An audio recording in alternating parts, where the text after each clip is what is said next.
Hi guys, welcome back to another video.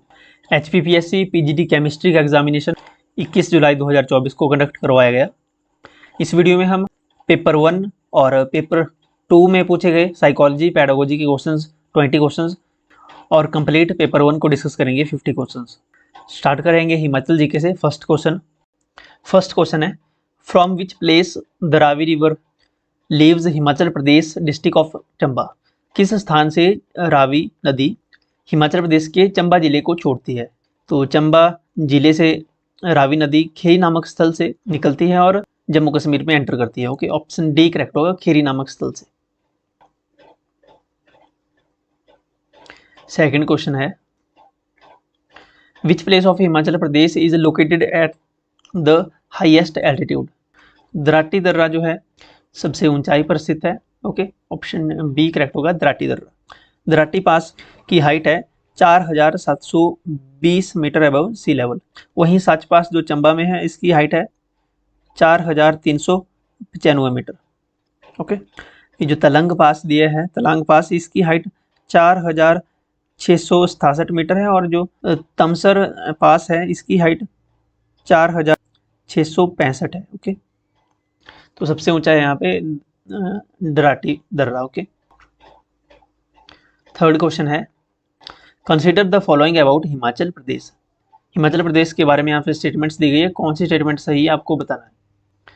पहला है, the village of Chitkul जो कि नौर डिस्ट्रिक्ट में है, is situated on the left bank of Baspa river.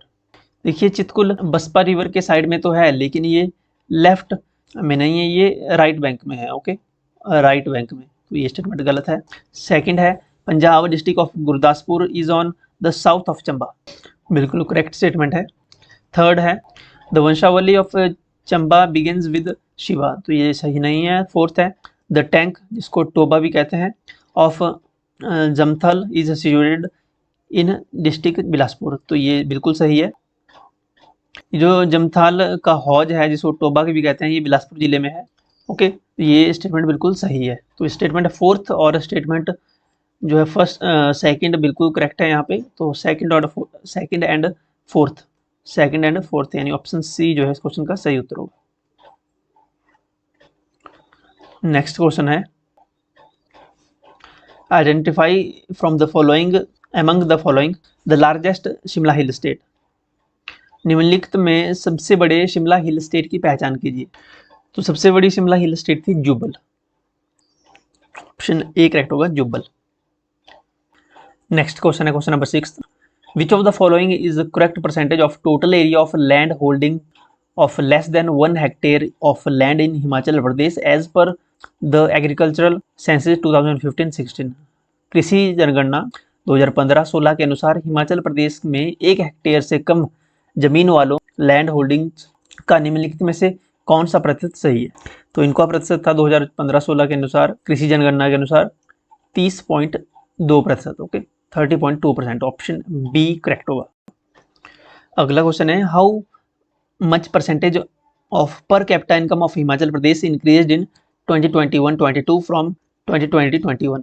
वर्ष हिमाचल प्रदेश में वर्ष 2021-22 में वर्ष 2020-21 से प्रति व्यक्ति आमदनी में कितने प्रतिशत वृद्धि हुई। तो ये वृद्धि दर्ज की गई थी 10.1%, ऑप्शन ए जो है करेक्ट होगा, पर कैपिटा इनकम में। नेक्स्ट क्वेश्चन है question number 8, identify from the following the correct male life expectancy of Himachal Pradesh and all India from 2050 to 90, 2015 से 19 तक। ओके, तो male life expectancy of Himachal Pradesh रही थी 69.9 एंड ऑल इंडिया की 68.4, option A इसमें correct होगा। ओके, क्वेश्चन है, the total number of Himachal Pradesh subdivisions up to March 2020 was. मार्च 2020 तक हिमाचल प्रदेश में उपखंडों सब डिविजन्स की कुल संख्या कितनी थी। तो मार्च 2020 तक जो सब डिवीजन की संख्या थी वो थी 73, ऑप्शन डी करेक्ट होगा। नेक्स्ट क्वेश्चन है, identify the total number of bank branches of Himachal Pradesh state cooperative bank limited in 2019-20। वर्ष 2019-20 में Himachal Pradesh state cooperative bank limited की पूरी शाखाओं की पहचान कीजिए। तो Himachal Pradesh state cooperative bank limited की जो शाखाएं थी 2019-20 तक वो थी 241 ब्रांचेस। ऑप्शन सी करेक्ट होगा। क्वेश्चन नंबर 11, ये क्वेश्चन इस की वीडियो हमने शाम को भी अपलोड की थी। The rank of Mandi district of Himachal Pradesh in economic performance in good district good governance index 2021 was. इसका चार्ट मैंने टेलीग्राम पे भी अपलोड किया था शाम को, उससे पहले भी किया था एक बार, लेकिन शाम को भी किया था। तो डिस्ट्रिक्ट गुड गवर्नेंस इंडेक्स 2021 में इकोनॉमिक परफॉर्मेंस में मंडी डिस्ट्रिक्ट की रैंक थी 10th rank. Option D correct होगा, 10th रैंक। ऑप्शन डी जो है करेक्ट है। नेक्स्ट क्वेश्चन है क्वेश्चन नंबर 12। हिमाचल प्रदेश में वित्तीय वर्ष 2022-23 तक आहार सामान यानी फूड आर्टिकल्स की मुद्रास्फीति की दर की सही आशा निम्नलिखित में से कौन सी थी? तो फूड आर्टिकल्स की मुद्रास्फीति की दर की जो है सही आशा थी 9.6%, 9.6%। ऑप्शन सी करेक्ट होगा। Question number 13। हिमाचल प्रदेश सरकार ने अनुसूचित जाति, अनुसूचित जनजाति, ओबीसी तथा अल्पसंख्यकों के लिए स्पेशल एबिलिटी रिहेबिलिटेशन सेंटर्स कहाँ खोले हैं? तो हिमाचल प्रदेश सरकार ने SC, ST और OBC एंड माइनॉरिटीज़ के लिए रिहेबिलिटेशन सेंटर्स खोले हैं धर्मशाला और हमीरपुर में। ऑप्शन ए करेक्ट होगा। नेक्स्ट क्वेश्चन है, which of the following ITI of Himachal Pradesh launch the first drone flying training school in March 2022? Himachal Pradesh की निम्नलिखित में से किस ITI ने मार्च 2022 में प्रथम ड्रोन फ्लाइंग ट्रेनिंग स्कूल आरंभ किया? ये ITI थी ITI शाहपुर ITI ने। ऑप्शन सी करेक्ट होगा। लास्ट क्वेश्चन है, the festival of Charewal is called in Chamba. Charewal के त्यौहार को चंबा में कहते हैं, चरेवाल के त्यौहार को चंबा में कहते हैं पथरोडू। ओके, पथरोडू। ऑप्शन बी करेक्ट होगा, पथरोडू का त्यौहार। ऑप्शन बी जो है सही उत्तर है। पहला क्वेश्चन है, भारतीय संविधान के किस संशोधन एक्ट ने सिक्किम को भारतीय संघ में राज्य के तौर पर शामिल किया? देखिए ये क्वेश्चन पहले भी PGT पेपर 1 में पूछा गया है किसी एग्जामिनेशन में। सिक्किम को भारतीय संघ में राज्य के तौर पर शामिल किया गया था 36वें संविधान संशोधन 36th कॉन्स्टिट्यूशनल अमेंडमेंट एक्ट 1974 के द्वारा। अगला क्वेश्चन है question number 17। Identify the Indian state where the wild life Similipal national park is located. भारत के राज्य जिसमें wild life Similipal national park स्थित है उसकी पहचान कीजिए। सिमलीपल नेशनल पार्क ओडिशा में है। ऑप्शन बी करेक्ट होगा, ओडिशा में है Similipal national park. Question number 18। The rank of Haryana state in the स्वच्छ सर्वेक्षण award 2023 among the Indian state is. Bharat के राज्यों में हरियाणा राज्य का स्वच्छ सर्वेक्षण अवार्ड 2023 में कौन सा रैंक है? स्वच्छ सर्वेक्षण अवार्ड 2023 में हरियाणा राज्य का जो रैंक है वो है 14th रैंक, 14वां। ओके, 14वां। ऑप्शन सी करेक्ट होगा। Question number 19। The painting of women and the bird was made by. ये पेंटिंग है विमेन एंड द बर्ड नामक चित्रकला, ये किसने बनाई?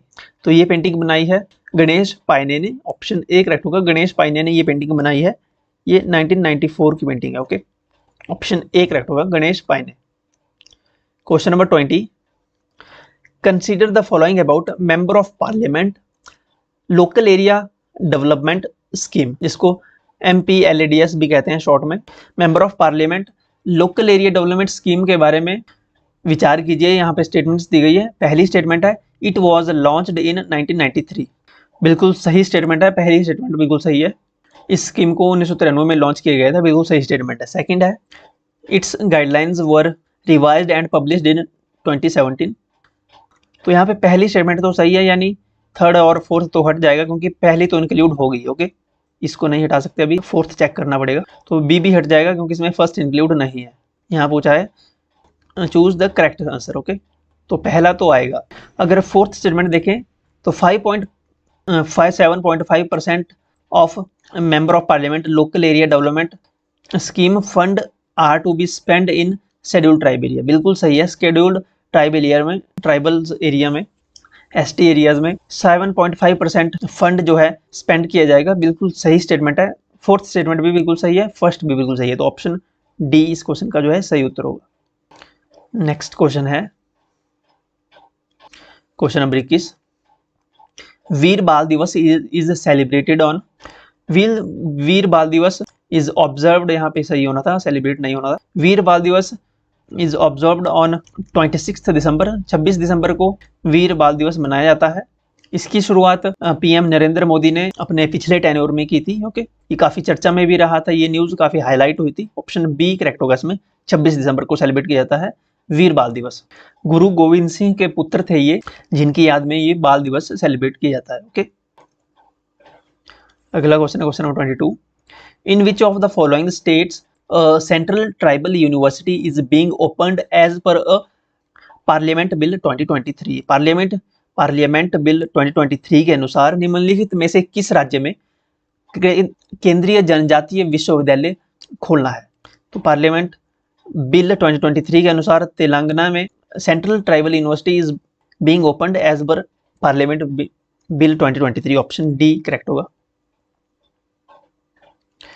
क्वेश्चन नंबर 23 है, which of the following states forest department of wild life trust of India international fund for animal welfare has started the rhino conservation project in 2006। वर्ष 2006 में निम्नलिखित में से किस राज्य के वन विभाग तथा wild life trust of India international fund for animal welfare ने राइनो कंजर्वेशन प्रोजेक्ट आरंभ किया?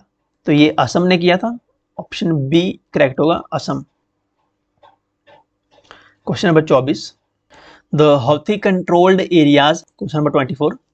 The Houthi controlled areas of which of the following countries is attacking the ships in Red Sea by missiles and drones? किस देश के Houthi नियंत्रण क्षेत्रों से लाल सागर में जहाजों पर मिसाइलों और ड्रोनों द्वारा आक्रमण हो रहे हैं? तो ये हाउथी कंट्रोल्ड एरियाज हैं यमन। ओके, यमन में, ऑप्शन ए करेक्ट होगा, यमन के द्वारा ये कार्रवाई की जा रही है। हाउथी मूवमेंट ये एक मिलिट्री ऑर्गेनाइजेशन है, यमन में इसकी ग्रोथ हुई है 1990s के दौरान। ओके, ऑप्शन ए करेक्ट होगा इसमें, यमन। अगला क्वेश्चन है question number 25। Which of the following countries has won the men's cricket cups for the largest number of times? निम्नलिखित में से किस देश की पुरुषों की क्रिकेट टीम ने सबसे अधिक कप्स जीते हैं क्रिकेट में? तो सबसे ज्यादा क्रिकेट में कप्स जीते हैं ऑस्ट्रेलिया क्रिकेट टीम ने। Okay, Australian men's cricket team. Next question है question number 26। Who got the UNESCO peace prize in 2023? वर्ष 2023 में यूनेस्को शांति पुरस्कार किसे मिला? अब 2023 में मिला, यानी 2022 यूनेस्को शांति पुरस्कार की यहाँ बात हो रही है। वर्ष 2023 में यूनेस्को शांति पुरस्कार मिला एंजेला मार्केल को। ओके, ऑप्शन बी करेक्ट होगा। ये एक रिटायर्ड जर्मन पॉलिटिशियन रहे। ओके, ऑप्शन बी करेक्ट होगा इसमें। क्वेश्चन नंबर 27 है, identify the following about Nobel prize 2023 in literature. वर्ष 2023 में साहित्य में नोबेल पुरस्कार के बारे में पहचान कीजिए। तो पहला है, यह एक ऑस्ट्रेलिया के लेखक को दिया गया है। सेकंड है, ये एक नॉर्वे के लेखक को दिया गया है। थर्ड है, उसका नाम जॉन फॉसे है उनका नाम। फोर्थ है, उनका नाम बेन जॉनसन है। तो 2023 के साहित्य में जो नोबेल पुरस्कार मिला है, ये एक नॉर्वे के लेखक को दिया गया है, बिल्कुल सही है, और उनका नाम है John Fosse. Okay, option C correct है, स्टेटमेंट सी करेक्ट है, स्टेटमेंट बी करेक्ट है। तो बी और सी यानी सेकंड और थर्ड, यानी ऑप्शन बी फर्स्ट, सेकंड और third. Question number 28 current affair से है, which of the following is correct about the shooting down of the Chinese spy balloon by the USA in 2023? वर्ष 2023 में USA के space में आसमान में एक जासूसी बैलून दिखाई दिया था, जो कि चाइना स्पाई था, चाइना के जासूसी गुब्बारे को जिसने यूएसए के द्वारा गोली मारकर नीचे गिराया गया था। इसके बारे में यहाँ पे स्टेटमेंट्स दी गई है। इसे 10 फरवरी 2023 में गिराया गया था, तो ये स्टेटमेंट गलत है। इसको 4 फरवरी तक इसका जो है काम तमाम कर दिया गया था। सेकंड है, इसे प्रशांत महासागर में गिराया गया, ये भी गलत है। थर्ड है, 10 मार्च तो नहीं ही होगा। इसे अटलांटिक महासागर में गिराया गया था, ये फोर्थ स्टेटमेंट यहाँ पे सही है। It was shoot down over the Atlantic ocean. Option D इस क्वेश्चन का जो है सही उत्तर होगा। नेक्स्ट क्वेश्चन है क्वेश्चन नंबर 29। इजी क्वेश्चन था ये। The country of Jamaica is in continent. Jamaica country जो है ये किस कॉन्टिनेंट में है? तो जमाइका ये एक नॉर्थ अमेरिकन कंट्री है, नॉर्थ अमेरिका में है। ऑप्शन सी करेक्ट होगा। जमाइका एक आइलैंड कंट्री है, छोटे छोटे द्वीप समूह की कंट्रीज बनी हुई है समुद्र के बीच में। ओके, तो नॉर्थ अमेरिकन कंट्रीज है ये। ऑप्शन सी करेक्ट होगा, Jamaica. Question number 30, last question है इस वीडियो का। Identify the country which uses the peso currency. Peso currency Latin America में इस्तेमाल होती है। Okay, Latin American country Argentina में। ऑप्शन ए करेक्ट होगा, अर्जेंटीना। सो स्टार्ट करते हैं हिंदी सेक्शन का पहला क्वेश्चन। तद्धित प्रत्यय वे होते हैं, तद्धित प्रत्यय वे होते हैं जो क्रिया का विस्तार करते हैं, नहीं, जो क्रिया के धातु रूपों को छोड़कर अन्य शब्दों के साथ लगते हैं, वे कहते हैं, वे कहलाते हैं तद्धित प्रत्यय। ऑप्शन सी करेक्ट होगा। क्वेश्चन नंबर 32, उस आदमी को यहाँ बुलाओ। उस आदमी को यहाँ बुलाओ। उस रेखांकित पद जो है विशेषण का भेद है। विशेषण का कौन सा भेद है? उस। तो ये सार्वनामिक विशेषण है। ऑप्शन बी करेक्ट होगा, सार्वनामिक विशेषण है। उस व्यक्ति को यहाँ बुलाओ, उस यानी सार्वनामिक विशेषण। अगला क्वेश्चन है क्वेश्चन नंबर 33। सरस्वती पूजा के उपरांत बच्चों को प्रसाद दिए गए। सरस्वती पूजा के उपरांत बच्चों को प्रसाद दिए गए। रेखांकित पद किस कारक का प्रसर्ग है? तो इसमें कारक है बच्चों को, संप्रदान को के लिए, संप्रदान को के लिए, संप्रदान कारक है इसमें। ऑप्शन बी करेक्ट होगा, संप्रदान। यहाँ पे कंफ्यूजन क्रिएट हो सकती थी कर्म कारक और संप्रदान कारक में, तो इसमें संप्रदान कारक जो है सही होगा। क्वेश्चन नंबर 34 है। नीला का भाववाचक रूप है, नीला का भाववाचक रूप है नीलापन। ऑप्शन सी करेक्ट होगा, नीलापन। Question number 35। चलते चलते वह अचानक गिर पड़ा। चलते चलते वह अचानक गिर पड़ा। रेखांकित पद है, तो मुख्य क्रिया है, गौण क्रिया है, सहायक क्रिया है या संयुक्त क्रिया है? तो चलते चलते वह गिर पड़ा, गिर पड़ा यानी ये संयुक्त क्रिया है। ऑप्शन डी करेक्ट होगा, संयुक्त क्रिया। Question number 36। वाक्य में उद्देश्य का अर्थ है। देखिए ये मोस्ट रिपीटेड क्वेश्चन है, हर एग्जामिनेशन में हिंदी पोर्शन में पूछा जाता है ये क्वेश्चन। हर पीजीटी एचपीपीएससी पेपर 1 में ये क्वेश्चन देखा गया है। या तो उद्देश्य पूछ लेते हैं या विधेय पूछ लेते हैं। तो यहाँ पे उद्देश्य पूछा है। उद्देश्य का अर्थ होता है वाक्य जिसके बारे में कुछ कहा जाए। ओके, 36 का बी करेक्ट आंसर होगा। वाक्य में जिसके बारे में कुछ कहा जाए उसे कहते हैं उद्देश्य। हमने कई बार अपनी प्रीवियस वीडियो में, रिवीजन क्लासेस में ये क्वेश्चन डिस्कस किया हुआ है। अगर आपने प्रीवियस पेपर की वो हमारी वीडियोस देखी होंगी तो ये क्वेश्चन आपके बिल्कुल सही होंगे। ओके, क्वेश्चन नंबर 37 है। उपहास का पर्यायवाची है। उपहास का पर्यायवाची है। उपहास का पर्यायवाची पूछा है। उपहास का परिहास भी होगा और मजाक भी होता है वैसे तो, लेकिन ज्यादा करीब जो है पर्यायवाची इसके परिहास। ऑप्शन ए करेक्ट होगा, परिहास इसके ज्यादा करीब है उपहास का पर्यायवाची। ओके, ऑप्शन ए इसमें सही माना जाएगा, परिहास। Question number 38। जूतियां चटकाना। जूतियां चटकाना मुहावरे का अर्थ है। जूतियां चटकाना मुहावरा है ये, तो इसमें जूतियों की कोई बात नहीं हो रही होगी। ओके, जूतियां तोड़ना, जूतियां मारना, जूतियां चमकाना ये तो नहीं ही होगा। ओके, यहाँ पे मुहावरा है यानी इसका अर्थ कुछ और होगा। बेकार में इधर उधर भटकना। ऑप्शन बी करेक्ट होगा, बेकार में इधर उधर भटकना। क्वेश्चन नंबर 39 है। यहाँ शोर मत करो वाक्य में रेखांकित पद है। देखिए निपात से वैसे ज्यादा क्वेश्चन नहीं पूछे गए हैं। अगर प्रीवियस पेपर को देखें, निपात से इस पेपर में क्वेश्चन देखा गया। निपात में यहाँ पे पूछा गया है रेखांकित पद है कौन सा है? शोर मत करो। मत करो यानी ये निषेधार्थक निपात है। ऑप्शन बी करेक्ट होगा। ये जो निपात होते हैं ना, ये 9 प्रकार के होते हैं निपात। निषेधार्थक निपात होता है मत। ओके, मत जो यहाँ पे दिए गए थे, ऑप्शन बी इसमें सही होगा। बलदायक निपात ये जो होते हैं इनमें ऐसे शब्द आते हैं, जैसे हो गया हमारे पास तक आ गया, या भर आ गया, या आ गया हमारा केवल, या तो, इस प्रकार के शब्द आते हैं बलदायक निपात में। ओके, निषेधार्थक निपात में आते हैं मत। ओके, चलिए अगला क्वेश्चन है, लास्ट क्वेश्चन है हिंदी का। चंचला स्नान कर आए चंद्रिका पर्व में जैसे, उस पावन तन की शोभा आलोक मधुर थी ऐसे, किस अलंकार का उदाहरण है?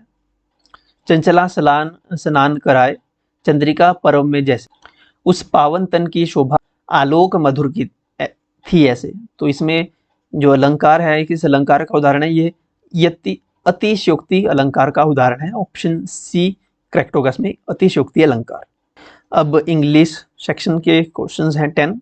फर्स्ट क्वेश्चन है question number 41। Choose the right option to fill in the blanks. We encountered fill in the blanks more filling the blanks in our journey. We encountered a few more troubles in our journey. देखिए the तो नहीं आएगा, a lots more भी नहीं होगा, a few more troubles in journey। देखिए more के साथ trouble नहीं आएगा, more troubles होगा। ओके, यहाँ trouble भी था और यहाँ पे troubled। ओके, तो ऑप्शन ए इसमें सही होगा। क्वेश्चन नंबर 42 है, choose the right option to fill in the blanks. I bought filling the blanks, pen filling the blanks, books and filling the blanks, food। अब पेन एक है यहाँ पे, पेन्स नहीं है। I bought a pen, okay, I bought a pen, some books and some food, कुछ food. Okay, एक food तो नहीं होगा कि मैंने एक फूड खरीदा, some food। Okay, some books and some food और a pen। Option D correct होगा इसमें, a pen, some books and some food। Question number 43. Choose the correct indirect from the following. My sister says I am excited to travel in a plane।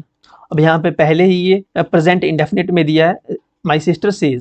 अब जब present indefinite में हो, present या future में हो, तब ज़्यादा problem नहीं होती। मेजर चेंजेस तब करने पड़ते हैं जब पास्ट में हो। ओके, यहाँ पे प्रेजेंट में है तब इसमें कोई ज़्यादा चेंज नहीं होगा। My sister says that, अब आई का हो जाएगा सी। She is excited to travel in a plane। My sister says that she is excited to travel in a plane। Option B जो है सही होगा। Question number 44। Choose the option which can replace the underlined segment without changing the meaning. यहाँ पे दिया है the critical situation called forth all my courage. देखिए called forth ये फ्रेज है, द क्रिटिकल सिचुएशन यहाँ पे यूज हो जाएगा, the critical situation brought out all my courage. Option D इसमें सही होगा। Question number 45। Choose the correct active voice of the given sentence. यहाँ पे दिया है no reasons for the shortage of medicine are being given. तो passive का active करना है हमने। ओके, तो इसका हो जाएगा no reason for the shortage of medicine are being given का they are not giving any reason for the shortage of medicine. यहाँ पे आर बीइंग यूज हुआ है, यानी ये कंटिन्यूस में बदलेगा, they are not giving any reason for the giving आएगा। ओके, देखिए यहाँ पे गिवन दिया है, दे डोंट दिया है, हैव नॉट दिया है, गिव्स दिया है, तो ये तो ऐसे कैंसिल आउट हो जाएंगे। आपको इज आर बीइंग है तो ये कंटिन्यूस में होगा, सिंपल कंटिन्यूस में गिविंग। ऑप्शन डी इसमें सही होगा। Question number 46। Indicate the synonym of the underlined word। While dancing he looked rather clumsy। clumsy होता है जैसे भेड़ेंगे टाइप का, लापरवाह सा व्यक्ति। ओके, फूहड़ जिसे हम कह सकते हैं, होता है clumsy। इसका सिनोनिम बताना है, इसका सिनोनिम होगा यानी जो अजीब सा लग रहा हो, awkward। ओके, ऑप्शन बी सही होगा इसमें, awkward। Question number 47। Indicate the antonym of the underlined word. His traits remained dormant for a long time. डोमेंट होता है in being an inactive stage. Okay, his traits remained डोमेंट for a long time. तो डोमेंट का यहाँ पे antonym बताना है।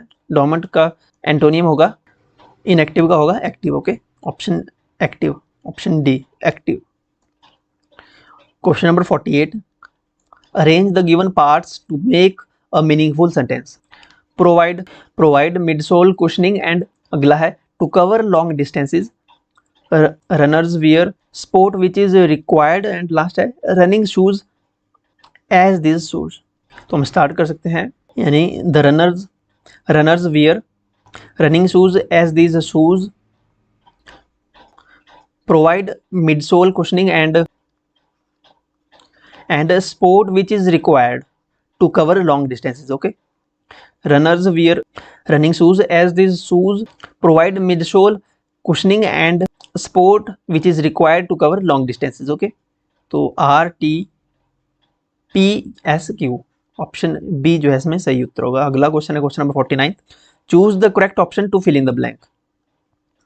Filling the blanks, filling the blanks is a list of books and articles on a particular subject.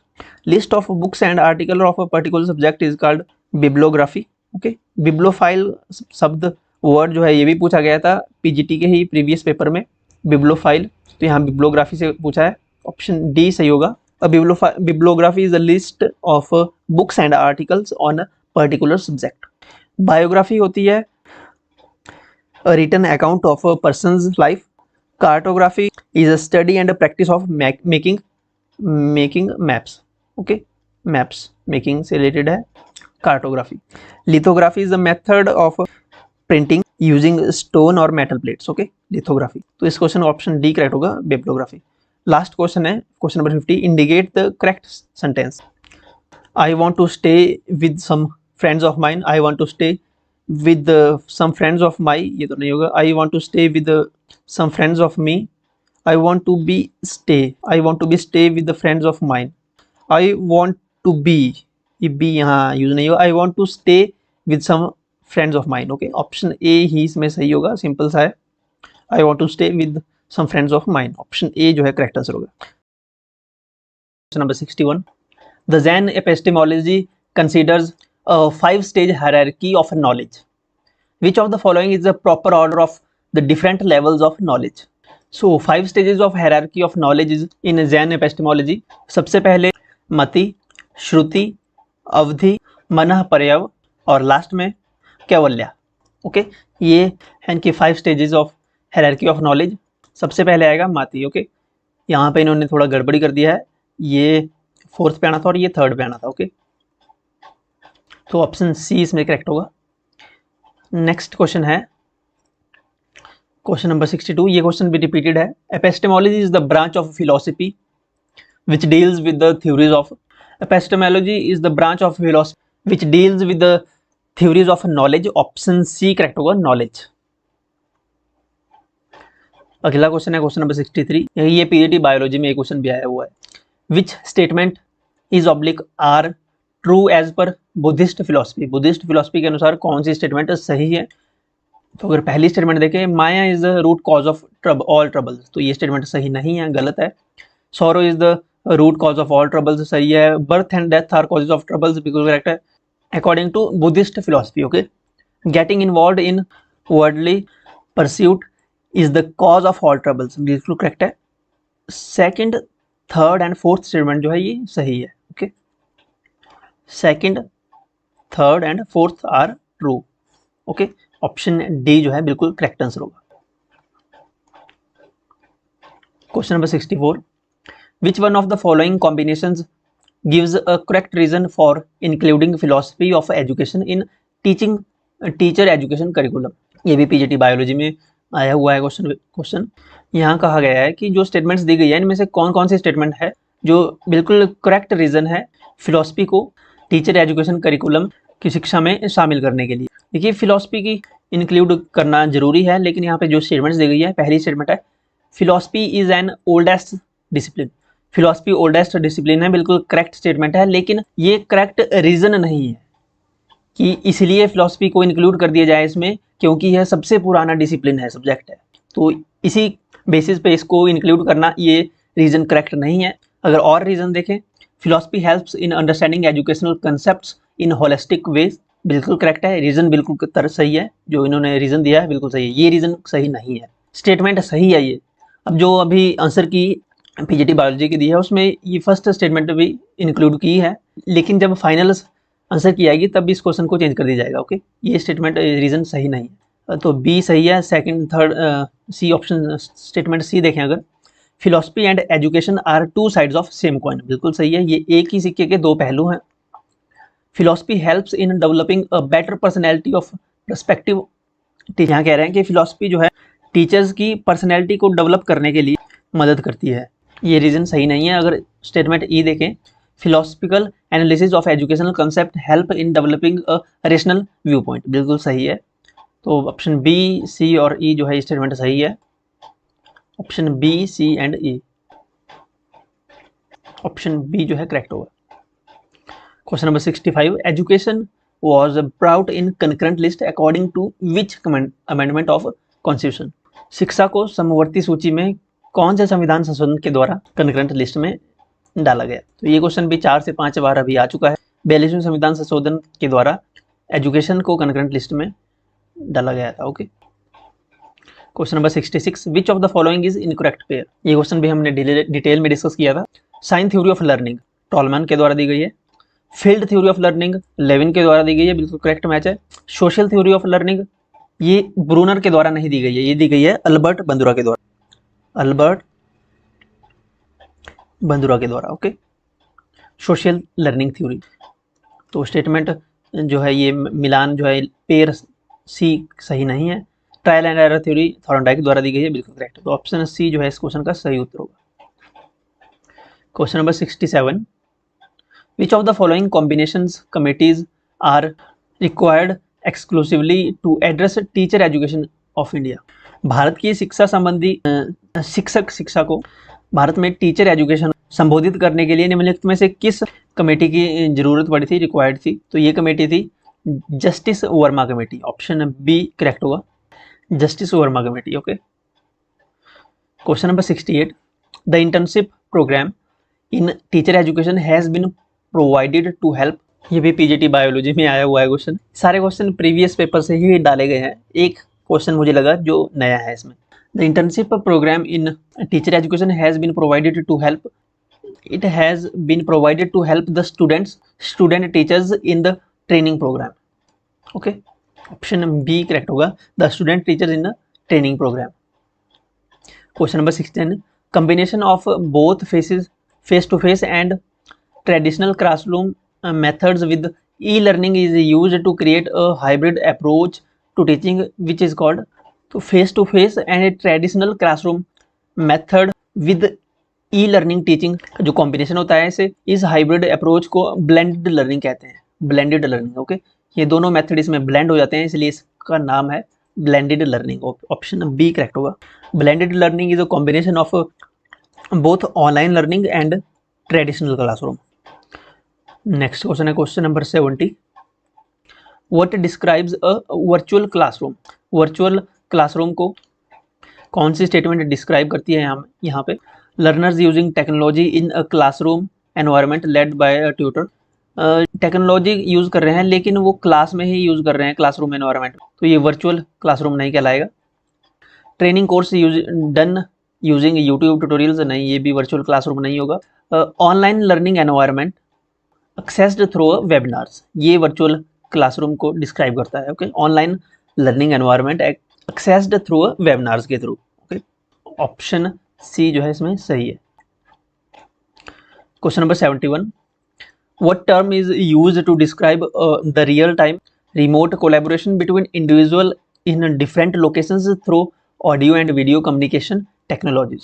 जो term use होती है दो डिफरेंट लोकेशंस पे बैठे इंडिविजुअल के बीच में through audio and video communication technologies के बीच में, तो ये और ये साथ में रियल टाइम होती है, इसे कहते हैं video conferencing. Okay, option D correct होगा, वीडियो कॉन्फ्रेंसिंग ये टर्म यूज होगी इसमें। क्वेश्चन रिपीटेड है, ये भी मैं सारे क्वेश्चन रिपीटेड हैं, 19 क्वेश्चन इस पेपर में रिपीटेड थे 20 में से। क्वेश्चन नंबर 72 है, which of the following is not quadrant of Swayam? Gaming is not a quadrant of Swayam, option B correct होगा, ये क्वाड्रेंट नहीं है स्वयं का। वीडियो लेक्चर इसका क्वाड्रेंट का पार्ट है। सेल्फ असेसमेंट टेस्ट ये इसका पार्ट है। डिस्कोरम ऑनलाइन डिस्कशन फोरम ये भी इसका पार्ट है। ओके, तो ये तीनों स्वयं के पार्ट हैं लेकिन गेमिंग जो है ये नहीं होगा इसमें। Question number 73, which of the following is an emerging trend in e learning? Electronic learning, e learning, इनमें से कौन सा जो है इमर्जिंग ट्रेंड है, उभरती हुई प्रवृत्ति इनमें से कौन सी है? ट्रेडिशनल क्लासरूम लर्निंग है, पोस्टल कम्युनिकेशन है, मोबाइल लर्निंग है, ये रेडियो ब्रॉडकास्टिंग है? तो जो उभरती हुई नई प्रवृत्ति है, नया ट्रेंड है, जो इमर्जिंग ट्रेंड है वो है mobile learning. Okay, mobile learning, option C correct होगा, mobile learning. Question number 74, which of the following represent ICT integrated teaching learning strategy? निम्नलिखित में से कौन जो है रिप्रेजेंट करता है ICT integrated teaching learning strategy को? Flipped teaching learning, blended teaching learning, EDUSAT based teaching learning, video conferencing या कोलैबोरेटिंग टीचिंग लर्निंग, लास्ट है पीयर ट्यूटरिंग। देखिए flipped teaching learning, blended teaching learning, EDUSAT based teaching learning और video conferencing, ये represent करते हैं ICT integrated teaching learning strategy को। Blended teaching learning हमने पहले क्वेश्चन में पूछा था, इसमें ब्लेंड करते हैं टीचिंग ट्रेडिशनल टीचिंग मेथड को और जो है वर्चुअल न्यू मेथड को। ओके, एडुसेट बेस्ड भी, वीडियो कॉन्फ्रेंसिंग भी, ये तो हो गए ICT integrated teaching learning strategy के मेथड जो इन्हें रिप्रेजेंट करते हैं। कोलैबोरेटिंग टीचिंग लर्निंग और प्योर ट्यूटरिंग ये इन्हें रिप्रेजेंट नहीं करते हैं। ओके, तो ये दोनों गलत हो जाएंगे। A B C D option जो है स्टेटमेंट जो है ऑप्शन सही है, A B C D, option D जो है करेक्ट आंसर होगा। Question number 75, which of the following reflects the stance to be taken by a teacher advocating existentialist education. Existentialist education यानी अस्तित्ववादी शिक्षा की वकालत करने वाले एक टीचर द्वारा अपनाए जाने वाले रुख को क्या दर्शाता है। Stance to be taken by teacher advocating existentialist education is values can't be taught, नहीं ये तो नहीं होगा। Values are subjective and personal, ये क्वेश्चन हमने 3 दिन पहले हमने एक वीडियो डाली थी, उसमें ये क्वेश्चन हमने ऐड किया था। Values are subjective and personal, option B correct होगा। जो वैल्यूज हैं, मूल्य हैं, वो पर्सनल होते हैं, व्यक्तिगत होते हैं। ओके, क्वेश्चन नंबर 76 है, free and compulsory education was recommended by. Free and compulsory education recommended की रिकमेंडेशन किसने दी थी। निःशुल्क और अनिवार्य शिक्षा की रिकमेंडेशन कोठारी कमीशन ने दी थी, और जो रिकमेंडेशन कोठारी कमीशन की थी उन्हें इम्प्लीमेंट किया था नेशनल एजुकेशन पॉलिसी ने। ओके, इम्प्लीमेंट किया था नेशनल एजुकेशन पॉलिसी ने। नेशनल एजुकेशन पॉलिसी बेस्ड है कोठारी कमीशन के। ओके, जो कोठारी कमीशन ने रिकमेंडेशन दी थी अपनी, वो इम्प्लीमेंट की थी नेशनल एजुकेशन पॉलिसी ने। तो ये फ्री एंड कंपल्सरी एजुकेशन की रिकमेंडेशन भी कोठारी कमीशन के द्वारा दी गई थी। ओके, सो ऑप्शन सी हम इसमें लेकर चलेंगे कि ऑप्शन सी इसमें करेक्ट होगा। Question number 77, which of the following institutions is directly responsible for the professional growth of school teachers in India. कौन सा इंस्टीट्यूशन जो है डायरेक्टली रिस्पॉन्सिबल होता है for the professional growth of school teachers in India. Bharat में school teachers की professional growth के लिए जो इंस्टीट्यूशन रिस्पॉन्सिबल होता है डायरेक्टली, वो होता है NCERT, national council of educational research training. Question number 78, Sarva Shiksha Abhiyan SSA adopted which of the following. Sarva Shiksha Abhiyan ने अडॉप्ट किया था zero rejection policy. Okay, zero rejection policy, option B correct होगा। कोई भी बच्चा है, चाइल्ड विद स्पेशल नीड, विशेष आवश्यकता वाला बच्चा, उसे शिक्षा के अधिकार से वंचित नहीं रखा जा सकता, नहीं रखा जाना चाहिए। उसे ऐसे परिवेश में पढ़ाना चाहिए जो उसकी लर्निंग की जो नीड्स के अनुकूल हो चीजें, जीरो रिजेक्शन पॉलिसी के अंतर्गत। ओके, ऑप्शन बी करेक्ट होगा, zero rejection policy. Question number 79, which of the following programmes are related to quality improvement in service education. निम्नलिखित में से कौन से प्रोग्राम है, कौन से कार्यक्रम है जो इन सर्विस एजुकेशन सेवाकालीन शिक्षा में क्वालिटी इंप्रूवमेंट के लिए गुणवत्ता सुधार से संबंधित है। तो इनमें सबसे पहले foundation course in teacher education, नहीं ये तो नहीं ही होगा। स्किल डेवलपमेंट प्रोग्राम्स इंपॉर्टेंट है, ये रिलेटेड है quality improvement in service education. इसके अलावा micro simulation for competency development, बिल्कुल सही है, and B and E correct होगा। इसके अलावा अगर देखें course on pedagogy in specific subject, induction training. Okay, ये इसको हम मान सकते हैं। ऑप्शन में देखते हैं बी ई, बी और ई किस ऑप्शन में है, B and E, option B, option E, option D, option C इसमें करेक्ट होगा। Okay, option B D E. Last question है question number 80, as per national education policy 2020 which of the following is correct about continuous professional development, जिसे CPD कहते हैं, of school teachers. NEP 2020 national education policy 2020 के अनुसार जो school teachers हैं, स्कूली शिक्षकों के निरंतर व्यावसायिक विकास के बारे में, कंटिन्यूस प्रोफेशनल डेवलपमेंट के बारे में कौन सा जो है यहाँ पे स्टेटमेंट सही है। कंटिन्यूस प्रोफेशनल डेवलपमेंट के लिए प्रत्येक स्कूल टीचर को प्रति वर्ष every year 50 hours of continuous professional development की जो है आवश्यकता होती है। Okay, every school teacher requires minimum 50 hours of continuous professional development per year. Okay, option B जो है करेक्ट होगा according to NEP 2020। Okay, so that's it. हमारे साथ टेलीग्राम पे जुड़ने के लिए आपको टेलीग्राम का लिंक वीडियो की डिस्क्रिप्शन में मिलेगा, या आप डायरेक्ट सर्च भी कर सकेंगे। ओके, आप व्हाट्सएप चैनल भी अब हमारा ज्वाइन कर पाएंगे। व्हाट्सएप चैनल का लिंक भी वीडियो की डिस्क्रिप्शन और इस वीडियो की फर्स्ट कमेंट में आपको मिल जाएगा। Thank you so much.